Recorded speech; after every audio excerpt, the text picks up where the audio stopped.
I'm from a little village in Ireland called Dunmorris, which is in County Waterford, the home of Waterford Crystal. I had a beautiful childhood growing up in a family hotel environment, and from the age of 3 I'd been riding ponies on my uncle's farm, and grew up probably almost before I could walk. I was riding ponies and very involved in pony club and hunting and show jumping. My uncle used to take us to the shows, and my brother, myself and his son, 3 of us would head off every Sunday to the gymkhanas and compete, and he was a judge as well, and on his way home he'd often stop into the pub with all the other judges and have a couple of whiskies, and years afterwards we just often wonder how we ever got home. Look, after finishing school I went to work for Coolmore Stud in Ireland, which is now the largest stud operation in the world, and I spent 10 years with Coolmore, and at that stage I thought it was time to have a bit of a career change and move away from Ireland. And I'd come out to Australia when I was 19 to do a stud season and travelled out on a horse plane with 60 horses. It took, in those days, 2.5 days to come out. Yeah, look, Australia always appealed to me, and I was fortunate to get a job before I came out with Wakefield Stud in Scone at the time, owned by Brian Agnew of Moray and Agnew, the Sydney legal firm.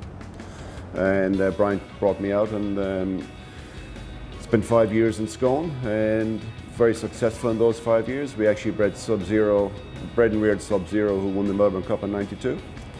We met my wife in Ireland, we got married in Ireland, and our son was a year old when we moved to Australia, and our daughter was born 6 weeks after we arrived.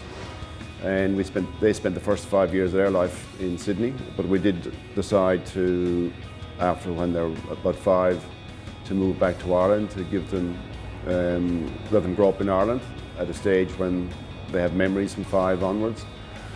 And we moved back to Ireland. I got out of the horse business at that stage because it was still, Ireland was in recession when we went back in '92.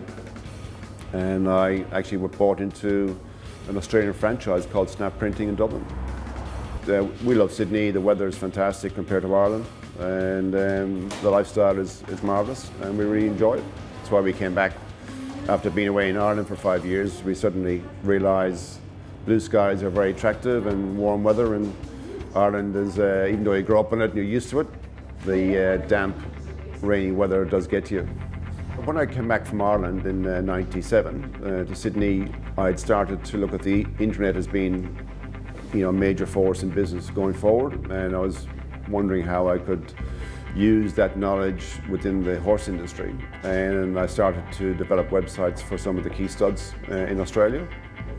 My company was the first to ever broadcast a horse auction outside of America, and we did Magic Millions in, I think it was the year 2000. And from that I ended up meeting a company in Canada called Live Block Auctions, which had developed software for auction houses that when you were running your auctions in real time, physical auction, we could broadcast that in real time and have real time bidding. And that was the first to bring that into Australia. And along with that, we also did a partnership with Yahoo where we sold embryos online, which was the world's first in the thoroughbred industry. And what we were trying to achieve there was to give breeders an opportunity to sell what the mare was carrying without actually having to sell the mare herself and create cash flow. And most recently, I've created a company called MobilisedNow.net. And what that does is we convert desktop websites and make them mobile friendly. It's amazing the amount of people who are on the mobile phones, whether searching for doctors for surgery, to have an appointment, and booking a reservation in a restaurant, researching a holiday. It's all done on a mobile phone.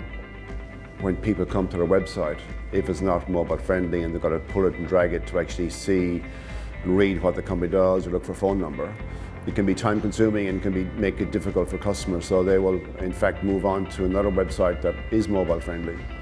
So for businesses going forward, it is really important to think of it from a customer's perspective. When they come to your website, how do they view your business? Are you customer focused? And what are you trying to say to your clients when they come and visit you? People are already choosing what environment, or sorry, what device they want to view the internet on and how they want to work and operate. And mobile device is the future.